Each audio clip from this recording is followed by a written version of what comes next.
He leaned back in his chair, his eyelids closing slowly, hiding his eyes from view. As his head dipped slightly, the quiet moment revealed the depth of emotions hidden beneath defeat, pain, and betrayal. This pause lingered, filling the room with a tangible tension, turning every clock tick into a pronounced echo that seemed to amplify the silence. Then, as if a switch was flipped, Eddie's restraint shattered. Propelled by a surge of raw emotion, he leaped to his feet, sending his chair skidding violently against the wall with a loud crash. "You're firing me?" he thundered, the raw pain evident in every syllable. "My best friend is firing me." The disbelief in his voice was heart-rending, painting a vivid picture of the depth of their bond and the scale of this betrayal. For a fleeting moment, he felt like he was back on the stage during his drama days at Northwestern. The attention was solely on him, the stage set for a heartfelt monologue. Eddie's hands trembled, and tears threatened at the edges of his eyes. Each heartbeat resonated loudly in his ears. While some might savor the opportunity to vent and voice their frustrations, Eddie had always held himself to a different standard. The shadow of his father, a man known for his fiery temper and outbursts, loomed large in his memories. He'd always vowed never to be that person. Sure, he could lay blame on the media for its twisted tales, lash out at his ex-wife for her public criticisms, or even chastise his once dear friend for playing a part in this grim chapter of his life. He could question their reliance on the limited perspectives of a small focus group when he had won over the hearts of millions over the years.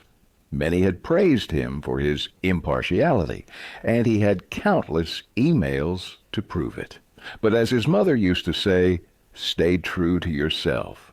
Don't let anyone pull you into becoming someone you're not. Eddie shook his head, as if to clear a storm of emotions. "I apologize for that," he said, his voice steady. He righted the fallen chair, setting it back in place. His gaze flickered around the room, seeking an escape from the scrutinizing eyes upon him. With no way out, he inhaled deeply, composed his features, and prepared for what was to come. "It's not my call," said Greg, pushing a file folder across the table. "You know I fought for you, but the board of directors—" "Has nothing to do with it," interrupted Kelly, pouring water from a crystal pitcher. "For the record, this is not a termination. Technically, it's a redundancy. His job role no longer exists. There's no longer a need for an evening news anchor." Eddie and Juanita shared a brief, knowing glance before delving into the file before them. The corporate landscape was all too familiar to them, and the term redundancy was just a sugar-coated way to say job cuts. Redefine the job title, claim the role is obsolete, and voila, the position and its holder evaporate. As Eddie's finger landed on a specific clause, Juanita's eyes followed. Her expression darkened considerably as she read aloud, "A 5-year no-compete clause." Her gaze, fiery and defiant, locked onto Kelly. "You expect him to just sit on the sidelines for half a decade? How's he supposed to make a living?" Kelly mustered a sardonic grin that didn't quite reach her eyes.